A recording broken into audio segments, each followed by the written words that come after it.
Welcome to Fluent Podcast and our English Learning Podcast playlist. Today, we're tackling something almost every learner bumps into: how to remember new words in English. Oh, it happens all the time, doesn't it? You find a great new word, you feel that little spark, but then maybe a week later, poof, gone.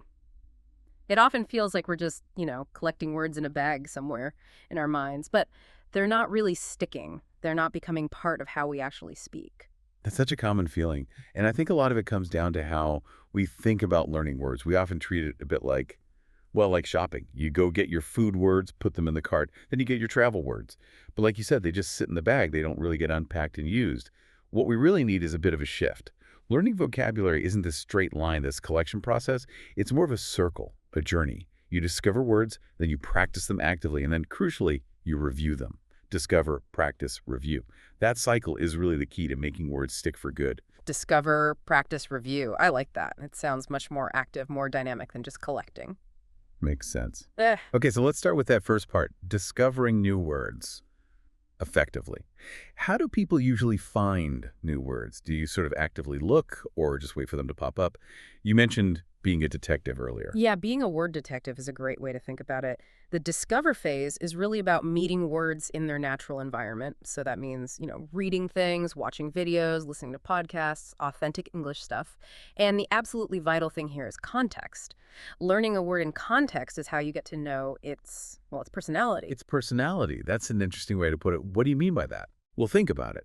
What kind of word is it? Noun, verb, adjective. How's it pronounced? And really importantly, who are its friends? The words it usually hangs out with, we call those collocations. Things like strong coffee, but maybe not strong tea so much, or bright clothes instead of loud clothes. Knowing these little quirks, these social circles, is what makes your English sound natural.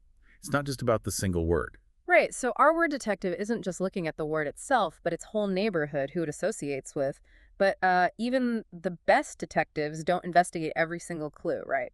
How do we decide which words are actually worth the effort? Which ones go on the most wanted list? That's a really good point. You definitely don't need to dive deep into every unfamiliar word. If you can kind of guess the meaning from the context, and it doesn't seem super common, maybe just let it go for now. It's okay. Focus your energy on words that feel important for you, for what you want to talk about, or words that keep showing up again and again. If a word keeps nagging at you, that's your cue. Put on the detective hat. And for those important ones, try to note down, at a minimum, one main meaning, its form, noun, verb, etc., how to say it. Maybe check the phonetic script and at least one good collocation. And definitely use your tools. Online dictionaries like Cambridge, Collins, Merriam-Webster, Oxford Learners. They're brilliant for checking meanings, hearing pronunciation, and seeing example sentences. Okay, let's make this real. Say you're reading and see. Jane thought the jumper was too expensive, so she decided to shop around. How does our detective handle shop around? Great example. Okay, so first, you probably know shop as a noun, like a place you go. But here, decided to shop around. It feels like an action, a verb. And too expensive gives you a big clue about why she's doing it. Right. Looking for a better price, probably. Exactly. So you'd look it up, check shop as a verb, and then specifically shop around because they seem to go together. The dictionary will tell you it's a phrasal verb. That's key verb plus preposition or adverb making a new meaning. And it means something like to compare the price and quality in different shops. So you'd note down. It means comparing prices. Maybe a collocation, like shop for a bargain. You can listen to it too. You're building a little profile, a case file. A case file. I like that. And does linking it to yourself help? That self-reference effect people talk about. Does it really make that much difference? Oh, absolutely. Huge difference. Making it personal is super powerful. If you change that example to say, I need to shop around for a new phone, your brain connects it to your life, your needs. It stops being just abstract information and becomes something relevant, something memorable because it relates to you. Gotcha. Okay, so the detective work is done. We found the word, got the intel, the case file is open. But like you said, just finding it isn't enough. It's still in the bag. How do we move it into active use? This must be the practice phase. Exactly right. Practice is where the magic happens, where you move words from that collection bag into your working vocabulary. And you can practice in lots of ways: writing, speaking, just repeating, or ideally, a mix. One technique I really like is sentence transformation. Let's stick with shop around. Start with, I am shopping around for a new jumper. Okay, now change the noun. I am shopping around for a new car. Perfect. Now change the tense. I was shopping around for a new car. Or, I will shop around. Nice, see? And change the person. She likes to shop around. Exactly. Doing that makes you really flexible with the word. You see how it works grammatically, you're not just recognizing it, you're using it. That seems really practical. It forces you to actually build sentences with it. It does. And beyond just transforming, making it truly personal is key. Yeah. Try making sentences or even little stories that are true for you. Or use the words in a diary. Like, maybe you write, I hate shopping around online. It takes ages. My brother loves it, though. He always shops around for electronics. That connection to your own feelings, your own life, makes it stick so much better. It's your reality. Okay, so sentence transformation, personal stories, diaries. What about other methods? Maybe things that are a bit more, I don't know, hands-on. Definitely. We could bring in different senses and learning styles. Flashcards are a classic, right? Yeah, but sometimes they feel a bit dry, just word and translation. They can be, if you do them that way. The trick is to tweak them. Crucially, don't just put the translation that gives you quick recall, but doesn't help you think in English. Instead, write a little explanation or description in English, and add a personal sentence. So, one side, shop around. Other side means compare prices before buying. Example, I should shop around before getting a new TV. See? You're thinking in English and linking it to you. That makes sense. Thinking in English, not just translating. Precisely. Then there's something really cool called the memory palace technique. This uses your spatial memory, your brain's amazing ability to remember places. You basically imagine a familiar place, like your room, and you mentally place your new words on objects in that room. So you'd stick a mental Post-it note for commute on your coffee machine. Exactly. Or even physically stick real Post-its. The connection could be logical or completely random. Sometimes the stranger the link, the more memorable it is. Then you mentally walk through your room and see the words. Or physically walk around. It anchors the word to a location in your mind. That sounds quite powerful, engaging different parts of the brain.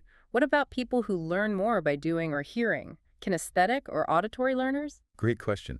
For kinesthetic learners, yeah, that physical interaction is key. Sticking actual Post-its around the house, mirror on the mirror, kettle on the kettle, and saying the word as you touch the object. That action helps. For auditory learners, listening is obviously crucial. Record yourself practicing or listen back to lessons or conversations. Use podcasts with transcripts, pause, listen closely, repeat. And shadowing where you listen and repeat aloud almost simultaneously, trying to match the sound and rhythm, is fantastic for pronunciation and memory. Hearing it in your own voice really helps lock it in. Wow, okay, so flashcards done right, memory palaces, physical labels, listening back, shadowing, lots of active ways to practice. It's all about making it personal, active, engaging different senses. That's the core of it. Which brings us nicely to the final stage, review. Making sure all this effort actually leads to long-term retention. What does review really involve? How do we make sure that case file stays accurate? Review is essentially about two things: getting feedback and reinforcing through repeated exposure. Feedback can come from a teacher or a language partner. You might say, she's shop around, and they gently correct you, shops around. That little correction helps fix it in your mind. Or feedback from just trying to use it in real life. Oh, yeah. That's often the most memorable. Maybe you say something slightly off, like, I want to shop around your prices, and the shop assistant looks confused. Oh. Exactly. That little moment of confusion is powerful feedback. You realize, okay, that wasn't quite right, and you adjust. You shop around for something, not shop around someone's prices. Those real-world bumps are great teachers. Then there's reinforcement through exposure. Just keep reading, listening, watching.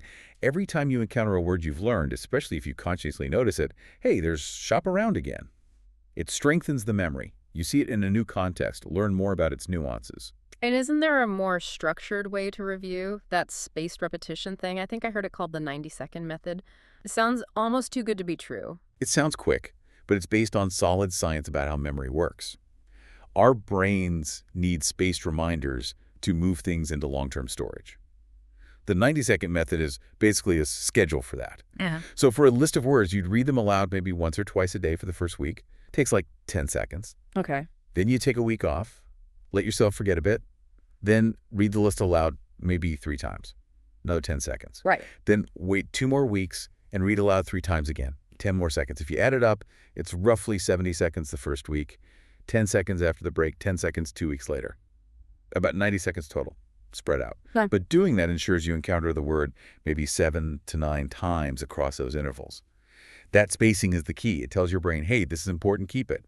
You just need a calendar or reminder so you don't forget the review days. 90 seconds spread out over weeks for long-term recall. That's efficient. It really is. It leverages how your brain naturally learns. Okay, so this discover, practice, review cycle is powerful. But let's be real, there are thousands of words. How do learners manage the sheer volume without getting totally overwhelmed? That is such an important point. You absolutely have to be selective. Don't try to learn 50 words a day. It's too much. You'll burn out. So quality over quantity. Definitely. Aim for maybe 3 to 5 new words a day and spend just 5 or 10 focus minutes on them using these techniques. And choose words that are relevant to you, your level, your goals. Planning a trip. Focus on travel words. Starting a new job. Focus on industry terms. Makes sense. Be strategic. Yeah. A practical tip. Pick 3 to 5 words you really want to use this week.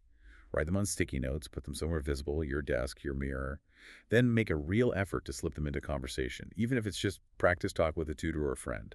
Actively producing sentences with them and ideally getting them checked is vital. Right, getting that feedback loop going. It really drives home that this is more like training for a marathon than a sprint. It needs patience, that detective-like curiosity you mentioned. Exactly. Patience, consistency, and keeping that curious mindset. And remember, the words that truly stick, the ones you really own, aren't just the ones you know the definition of. They're the ones you've sort of lived with, the ones you've practiced, used, maybe even made mistakes with, and connected to your own experience. That's a great way to think about it. It's about integrating them into your own story. So we've covered a lot: discovering words in context, understanding their personality, practicing actively using techniques like transformation, flashcards, memory palaces, engaging different senses, and then the crucial review stage with feedback and spaced repetition. We really encourage you, the listener, to think about your own learning style. Are you more visual, auditory? Do you need to move? Try the methods that feel right for you. Absolutely. Find what works for you. Consistent effort, making it active, making it personal, that seems to be the recipe. It truly is. And maybe a final thought for everyone listening. Which new word will you choose to discover, practice, and review starting today? Which word will you make part of your story?